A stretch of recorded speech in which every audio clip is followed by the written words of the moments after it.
자, 투자 관련 소식들 조금 더 이어가겠습니다. 증시의 꾸준한 랠리 속에서 실제로 차익을 실현하려는 투자자분들도 적지 않으실 겁니다. 그런데 이때 발생하는 세금 문제도 따져보셔야 한다는 조언이 나옵니다. 다양한 절세 투자 방식들도 짚어보겠습니다. 오서영 기자. 네, 오서영입니다. 네, 일단 투자자들이 어떤 종류의 세금을 주로 만나게 되고 또 어떻게 절세해야 합니까? 네, 수익이 커질수록 내야 하는 세금도 커지는데요. 특히 월배당 ETF의 분배금이나 고배당주의 배당금이 늘어나면 그만큼 과세도 많이 됩니다. 분배금 역시 과세 대상으로 국내 주식형 ETF의 경우 분배금의 배당소득세 15.4%가 붙게 됩니다. 연금저축계좌나 퇴직연금 계좌를 이용하면 이 분배금이 입금될 때 과세되지 않고 연금을 수령할 때 저율과세를 적용받을 수 있는데요. 한마디로 과세를 뒤로 밀어주는 구조입니다. 공제 한도는 연금저축 연 600만 원에 IRP를 더하면 합산 연 900만 원까지 확대되며 총급여 5,500만 원 이하 구간은 공제율 16.5%가 적용돼 한도를 채울 경우 최대 148만 5천 원까지 돌려받을 수 있습니다. 네, 그런데 연금 계좌는 수령을 개시할 때까지 계속 돈을 묶어놔야 하잖아요. 이게 단점인데 다른 방식은 없습니까? 네, ISA 계좌도 활용할 수 있는데요. 이 계좌는 200만 원까지 비과세되고 넘을 경우 9.9% 저율 분리과세가 가능합니다. 일반 계좌의 경우 손실 나더라도 이익난 종목의 배당과 이자에는 세금이 먼저 붙게 되는데요. 가령 상품 A에서 300만 원 이익이 나고 상품 B에서 90만 원의 손실이 나면 일반 계좌는 이익분 300만 원에 대한 세금 46만 원이 붙습니다. 다만 ISA는 순이익을 과세 기준으로 삼기 때문에 비과세를 제외한 10만 원의 9.9%가 적용되게 되는데요. 같은 성과를 봤을 때 45만 원의 절세 효과가 발생하는 셈입니다. 다만 ISA는 3년 의무 유지 기간을 지켜야 하고 연금 계좌는 중도 인출이나 연금의 수령 시 분리할 수 있기 때문에 절세 계좌에 무리하게 담지 않아야 하며 또 투자 속도 조절도 중요하다는 조언이 나옵니다. SBS 비즈 오서영입니다. 오랫동안 기업 공개 대여 중에 하나로 꼽혔던 1호 인터넷은행 K뱅크가 세 번째 도전 끝에 일반 투자자 대상 공모 청약 절차에 돌입했습니다. 증시 환경이 그 어느 때보다 좋다는 점은 물론 긍정적입니다만 모든 종목이 그렇듯이 부담 요인도 있는데 취재기자 연결해서 짚어보겠습니다. 류선우 기자. 네, 류선우입니다. 네, 지금 청약이 이미 시작됐죠? 네, 오늘 오전 10시부터 시작됐는데요. 대표 주관사인 NH투자증권과 삼성증권에서 오전 11시 20분 기준 현재 경쟁률 각각 3.28대 1, 3.98대 2를 기록하고 있습니다. 이번 청약은 K뱅크가 지난 2022년과 2024년 두 차례 고배를 마신 뒤 하는 세 번째 도전인데요. K뱅크는 이번 상장을 위해 고평가 논란이 일었던 공모가를 이전보다 낮춰 희망 범위 하단인 8,300원으로 확정했습니다. 총 공모 금액은 4,980억 원이고 상장 후 시가총액은 3조 3,673억 원입니다. 청약 물량은 전체 공모 물량의 최대 30%인 1,800만 주고요. 청약은 대표 주관사인 NH투자증권과 삼성증권, 인수단인 신한투자증권을 통해 다음 주 월요일까지 이틀간 진행됩니다. 상장 예정일은 다음 달 5일입니다. 네, 그러면 K뱅크의 주식 가치를 둘러싼 평가는 어떻습니까? 네, K뱅크의 공모가 기준 주가 순자산 비율 PBR은 1.38배 수준으로 경쟁사인 카카오뱅크보다 낮아 상승 여지가 있다는 평가가 나오고요. 최근 증시 랠리 속 은행과 인터넷 전문은행의 재평가가 이뤄지고 있다는 점도 긍정적인 부분입니다. 다만 낮은 기관 의무 보유 확약 비율과 높은 구주 매출 비중, 또 가상자산 거래소 업비트 의존 수익 구조 등은 부담 요인으로 꼽히는데요. K뱅크는 공모를 통해 유입된 자금을 여수신 상품 의 라인업 확대 등에 사용할 계획입니다. SBS 비즈 류선우입니다. 다음 소식입니다. 금융감독원을 둘러싼 오랜 논란이 본격적인 쇄신 시도로 이어지고 있습니다. 소비자 보호 기능을 따로 분리해야 한다, 공공기관으로 지정돼야 한다 등 다양한 주장이 있었습니다만 핵심적인 문제는 금융감독원이 행사하는 권한의 크기에 비해서 통제가 소홀하다는 거였는데요. 이에 금융위원회가 금감원 쇄신을 위한 태스크포스를 조만간 가동하는 것으로 나타났습니다. 정보윤 기자. 네, 정보윤입니다. 네, 현재 금융위원회 내부 상황이 어떻습니까? 네, 금융위원회가 금감원 쇄신 TF 가동을 앞두고 인원 구성과 함께 킥오프 회의 등 일정 등을 조율 중인 것으로 확인됐습니다. TF에는 금융위와 금융감독원을 비롯해 외부 전문가들이 참여할 예정인데요. 금융위와 금감원은 최근 TF 구성을 위한 회의를 열고 향후 추진 방향 등을 논의하기도 했습니다. 금융위 관계자는 아직 TF 구성 중이라 일정 등은 미정이라면서도 검사, 제재, 인허가 등 감독 행정 전반적으로 개선할 부분을 다 볼 것이라고 밝혔습니다. 네, 이렇게 금감원 쇄신 TF가 구성되는 배경은 뭡니까? 네, TF는 지난달 재정경제부가 금감원의 공공기관 지정을 조건부 유보하면서 감독 업무의 투명성과 공정성을 강화하는 쇄신 방안을 마련하도록 요구한 데 따른 건데요. 이에 이찬진 금감원장은 올해 업무 계획을 발표하면서 중간검사 발표를 제한하고 금융회사의 수감 부담 완화를 위해 사전 통지 기간을 확대하기로 하는 등 쇄신안을 발표한 바 있습니다. TF에서는 금감원이 자체적으로 내놓은 방안에 더해 추가적인 내용들을 논의할 예정인데요. 금감원 관계자는 앞서 발표한 내부 쇄신안에다가 아마 추가해야 하는 부분들이 더 논의가 될 것이라고 말했습니다.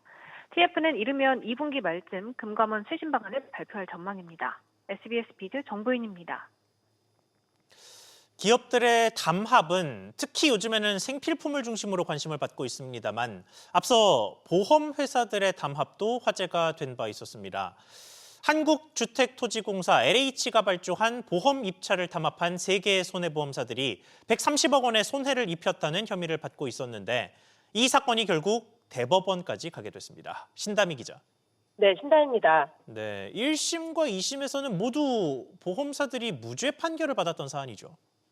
네, 그렇습니다. 검찰은 독점 규제 및 공정거래에 관한 법률 위반 혐의로 기소된 삼성화재와 메리츠화재, 하나손해보험에 대해 무죄로 선고한 2심 판결에 불복해 지난 12일 상고장을 제출했습니다. 이들 손보사는 지난 2017년과 2018년 LH 임대주택에 들어갈 재산종합보험과 화재보험에서 사전에 낙찰사를 정해두고 다른 보험사들이 들러리 참여하거나 불참하는 방식으로 경쟁을 제한한 혐의를 받고 있는데요. 검찰은 보험가액이 큰 입찰을 따낸 보험사는 재보험에, 재보험사는 제재보험에 가입해 보험료를 나눠 가지는 방식으로 담합한 것으로 보고 재판에 넘겼습니다. 검찰은 이 사건 담합이 있던 시기에 낙찰 가격이 담합이 없던 시기와 비교해 최대 4.3배나 상승하고 130억 상당의 주택기금이 과다 집행됐다고 밝혔습니다. 앞서 공정위는 담합에 참여한 8개 손보사에 과징금 17억 원을 부과했습니다. 자, 그런데 불구하고 앞서 하급심에서는 줄줄이 무죄가 선고됐었단 말이죠. 그 배경은 뭐였습니까? 네, 앞서 1심과 2심의 재판부는 삼성과 한화, 메리츠화재 등 손해보험사들과 보험들이점에 무죄를 선고했습니다.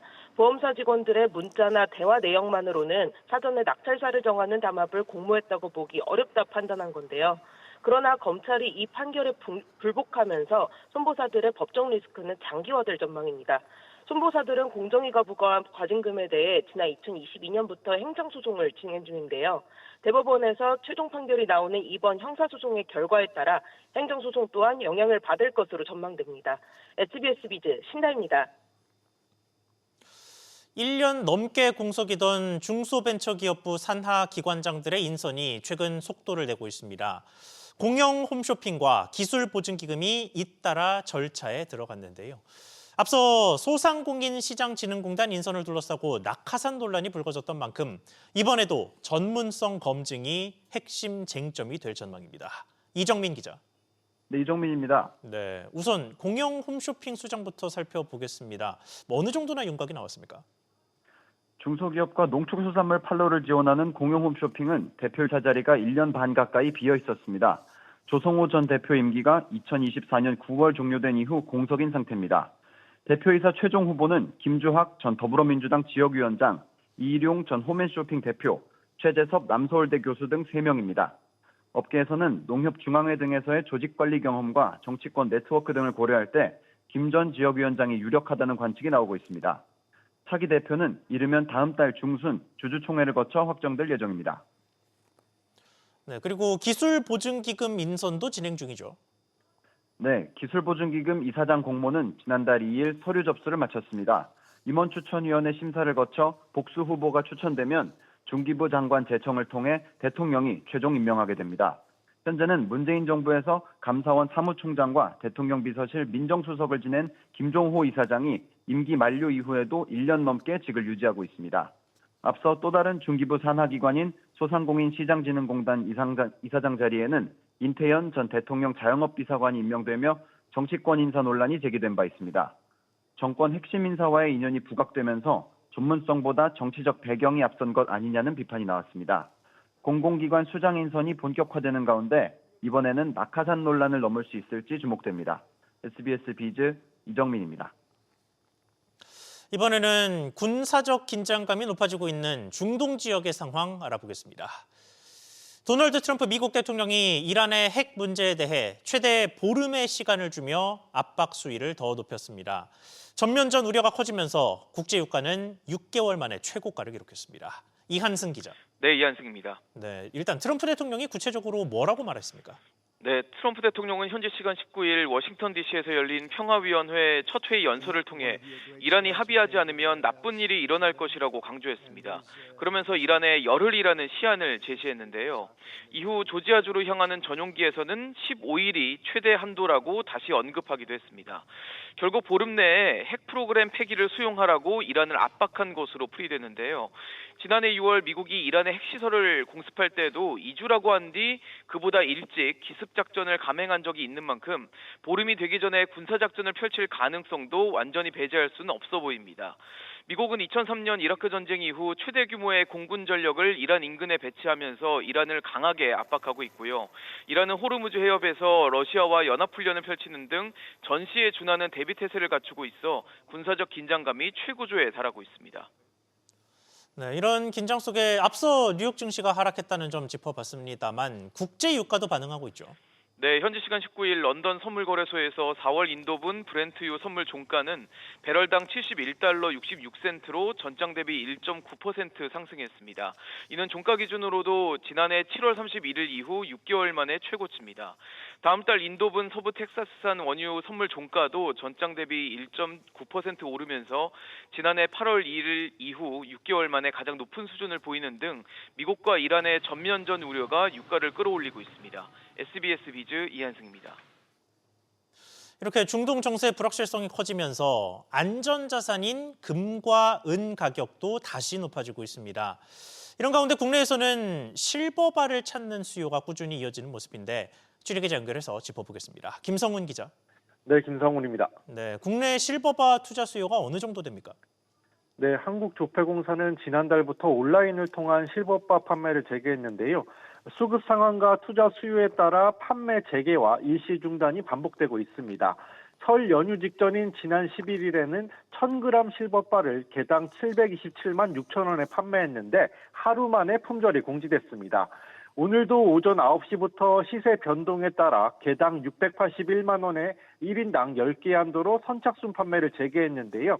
직전 판매보다 가격이 낮아진 만큼 조기 소진이 예상되고 있습니다. 네, 그러면 이런 귀금속들의 가격 흐름은 어떻습니까? 네, 최근 금과 은 가격은 롤러코스터처럼 극심한 변동성을 보이고 있습니다. 국제은 선물 가격은 지난달 말 온스당 115달러 선까지 오르며 사상 최고가를 기록하기도 했는데요. 하지만 도널드 트럼프 미 대통령이 차기 연준 의장으로 매파 성향으로 알려진 케빈 워시 전 연준 이사를 지명하면서 한때 73달러 선까지 떨어졌습니다. 금리 인하에 신중할 것이란 전망 속에 이자가 없는 귀금속 자산의 투자 매력도가 상대적으로 낮아졌기 때문인데요. 하지만 고조되고 있는 미국과 이란의 무력 충돌 긴장감이 다시 가격을 끌어올리는 분위기입니다. 안전자산으로서 가치가 다시 부각되면서 은 선물은 77달러 선까지 가격이 회복됐고요. 온스당 4,652달러 선까지 떨어졌던 국제 금 선물 가격도 다시 5,000달러 선을 웃돌고 있는 상황입니다. SBS 비즈 김성훈입니다. 이어서 기업들 소식 전하겠습니다. 삼성전자의 초기업 노조에 이어서 전국 삼성전자 노동조합 등 다른 노조들도 회사와 임금 교섭 결렬을 선언했습니다. 초과 이익 성과급 지급 등 요구 사항이 받아들여지지 않았다는 게 노조 측의 주장입니다. 노조가 중앙노동위원회 조정 신청에도 들어가면서 추후 파업 가능성까지도 열어놓게 됐습니다. 지웅배 기자. 네, 지웅배입니다. 네, 노조의 요구 사항이 구체적으로 뭐였습니까? 네, 전국 삼성전자 노동조합과 삼성전자 노조 동행은 어제 2026년 임금교섭 결렬을 선언하고 중앙노동위원회 조정 신청에 들어갔는데요. 교섭단은 초과이익 성과급, OPI 발생 구간을 3년치로 고정하고 OPI 50% 기준을 초과하는 성과는 경쟁사 수준 이상으로 보상해달라고 요구했습니다. OPI란 연간 영업이익의 최대 절반까지 지급되는 성과급 제도입니다. 또 초과 성과 비중을 부문 단위 50%, 사업부 단위 50%로 정해 초과 성과 이익을 공유해야 한다고 제시했습니다. 이 밖에도 DS 부문 올해 매출과 영업이익에서 국내 1위를 달성하면 영업이익 1조 원당 초과 이익을 전액 주식으로 공유하는 방안도 교섭 과정에서 논의됐습니다. 우하경 전삼로 위원장 직무대행은 임금 교섭이 더 이상 의미 있는 진전을 만들기 어려운 상황이라며 이날부로 교섭 결렬을 선언했다고 설명했습니다. 네, 그러면 앞으로 일정은 어떻게 되는 겁니까? 네, 전삼로와 노조동행은 오늘 노동쟁의 조정을 신청하고 조정 결과가 기대에 미치지 못할 경우를 대비해 쟁의권을 확보한다는 계획입니다. 중노위 일정은 통상 열흘 내로 조정이 종료되고요. 조정이 중지되면 이후 조합원 찬반 투표를 거쳐 파업 여부가 결정됩니다. 앞서 지난 13일 먼저 교섭 결렬을 선언한 초기업 노동조합 삼성전자 지부의 경우 조정안을 받아보고 파업에 참여할지를 결정한다는 입장입니다. 이런 가운데 사측은 원활한 임금 교섭을 위해 노조 측과 협의를 이어간다는 방침입니다.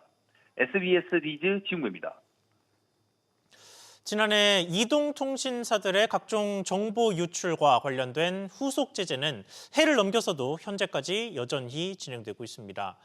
이 중에 KT가 지난해 해킹을 알고도 늑장 신고하거나 신고를 누락한 건에 대해서 3천만 원 가까운 과태료를 받은 것으로 확인됐습니다. 하지만 이건 예고편이고 조만간 많게는 1,000억 원대 과징금이 기다리고 있습니다. 이 내용 단독 취재한 기자 연결해 보겠습니다. 안지혜 기자. 네, 안지혜입니다. 네, 일단 과기정통부가 예고했던 과태료의 규모가 확정됐죠. 네, 정보통신망법에 따르면 기업이 침해 사고를 인지하면 24시간 안에 이걸 신고를 해야 합니다. 하지만 KT는 사고에 대해 지연 신고를 하거나 신고 자체를 하지 않았는데요. 구체적으로는 2건의 지연 신고와 지난 2024년 악성 코드를 발견하고도 신고하지 않은 1건의 미신고가 있었습니다. 이는 3천만 원 이하 과태료 부과 대상인데 KT의 경우 위반 건수가 많아 3건 합산 모두 2,625만 원의 과태료를 부과받은 것으로 나타났습니다. 앞서 SKT가 해킹 지연 신고와 미신고로 받은 과태료보다 많은 수준입니다. 이에 대해 KT는 이미 과태료 납부를 완료하고 재발 방지 이행 계획을 제출했다고 밝혔습니다. 네, 그런데 늑장 신고의 과태료는 이제 시작이고 규모도 그렇게 크지 않은데 개인정보 유출에 대한 과징금이 기다리고 있죠. 네, 개인정보보호위원회는 KT의 해킹 사고에 대한 조사 절차를 상당 부분 마무리하고 법리 검토 및 제재 수위 조율에 들어간 것으로 알려졌는데요. 관심이 쏠리는 건 과징금 규모입니다. 앞서 개인정보위는 지난해 유심 해킹 사고와 관련해 SK텔레콤의 기관 출범 이후 최대 규모인 1,347억 9,100만 원의 과징금을 부과한 바 있습니다. 이번 KT의 경우에는 실제 고객들의 소액 결제 피해가 발생했다는 점에서 제재 수위가 더 높아질 거라는 관측도 나오고 있는 상황입니다. SBS 비즈 안지혜입니다. 대통령이 직접 장바구니 물가를 언급하며 연일 안정을 주문하자 유통업계가 잇따라 초저가 할인전에 나서고 있습니다. 대형마트부터 편의점까지 990원 경쟁에 뛰어드는 모습인데요. 관련 내용 취재기자 연결해서 알아보겠습니다. 오정인 기자. 네, 오정인입니다. 네, 소비자에게 가장 중요한 본론부터 보겠습니다. 어떤 제품들입니까? 네, 대형마트들은 말 그대로 파격가 카드를 꺼냈습니다. 홈플러스는 오는 25일까지 물가 안정 프로젝트를 진행하며 4,990원이던 자체 델리 도시락을 990원에 판매합니다. 롯데마트도 같은 기간 삼겹살과 목심을 100g당 990원에 내놨습니다. 이마트는 이재명 대통령이 가격이 높다고 지적한 생리대 50여 종을 행사 카드로 결제할 경우 5,000원 균일가에 판매하고 물량도 평소의 3배 수준으로 늘렸습니다. 편의점 업계도 가세했습니다. CU는 생리대와 라면, 소주 등 약 30개 품목을 최대 30% 할인하고 이마트 24는 2월 한 달간 생리대 1+1 행사를 진행합니다. 네, 이걸 정부의 물가 안정 기조에 업계가 호응하는 모습으로 봐야 할까요? 네, 최근 정부는 민생물가 특별관리 TF를 가동하며 생활물가 관리에 속도를 내고 있습니다. 특히 이 대통령은 생리대와 설탕, 밀가루, 교복 등 생활 밀착 품목을 직접 언급하면서 장바구니 물가 안정이 곧 민생이라고 강조한 바 있는데요. 대형마트와 편의점이 생리대를 중심으로 할인폭을 키운 것도 이 같은 메시지를 의식한 행보라는 분석이 나옵니다. 다만 업계 속사정은 녹록치 않습니다. 고환율과 원재료 가격 상승, 여기에 내수 부진 지진까지 겹치며 수익성 압박이 이어지고 있기 때문입니다. 롯데마트는 지난해 적자로 돌아섰고 편의점 업계는 1989년 이후 36년 만에 처음으로 점포수가 감소했습니다. 물가 안정 동참과 실적 방어 사이에서 유통업계의 고민도 깊어지고 있습니다. SBS 비즈 오정인입니다. 다만 반대 소식을 전한 곳도 있습니다. 국내 1위 배달 플랫폼 배달의 민족이 다음 달 중 일부 배달료를 인상합니다. 거리에 따라서 500원에서 최대 1,500원까지 차등 부과되는 구조인데 취재기자 연결해서 자세히 알아보겠습니다. 김한나 기자. 네, 김한나입니다. 네, 앞으로 배달료가 어떻게 달라지는 겁니까? 네, 배달의 민족이 다음 달 17일부터 일부 한집 배달 배달료를 인상합니다. 대상은 서울 등 수도권을 포함한 일부 지역인데요. 변경되는 배달팁은 주문지와 음식점 간 거리에 따라 달라집니다. 기존에는 알뜰 배달 배달팁에 1,000원을 추가로 내는 구조였지만 앞으로는 거리에 따라 500원에서 최대 1,500원까지 차등 부과됩니다. 네, 그러니까 정액제에서 비율 제도로 변경되면서 최대 500원의 인상 효과가 있는 변경인 셈인데 왜 이렇게 변경하는 겁니까?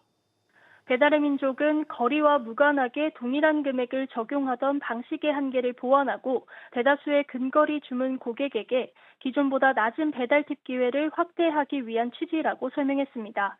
다만 업계에서는 이번 요금 개편을 라이더 유인책으로 보는 시각도 있습니다. 지난해 10월 기준 배달의 민족 이용자는 약 2,170만 명, 쿠팡이츠는 약 1,230만 명으로 나타났는데요. 쿠팡이츠가 가파른 성장세를 보이면서 경쟁 격차가 좁혀지고 있습니다. 이런 상황에서 배달의 민족은 배달 지연을 둘러싼 소비자와 점주의 불만이 이어지고 있고 사측과 라이더 간에는 근무 시간을 사전 예약하고 자동 배차하는 로드러너 도입을 두고 갈등도 깊어지고 있습니다. 따라서 이번 배달료 조정이 라이더가 받는 금액을 늘리고 이탈을 막으려는 의도라는 분석이 나오고 있습니다. SBS 비즈 김한나입니다.